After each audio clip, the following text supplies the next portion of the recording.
Ladies and gentlemen, Merry Christmas and Happy New Year. This video demonstrates why I love the lathe so much. It's because you can produce a finished part extremely fast. Here I'm producing the top part of a lamp called a finial. It will have a threaded insert put in it. What it does is it holds the glass shade on an elm burl jazz inspired lamp. It's a twisted, inlaid, veneered extravaganza, and the world needs to see it, and it will at the end of this video if you could stick around. Here I'm using a hole saw with a carbide teeth setup on the lathe to produce this sphere, and that's how I also produce a larger sphere.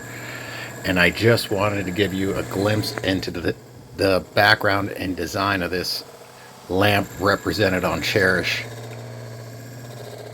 Thank you so much for watching.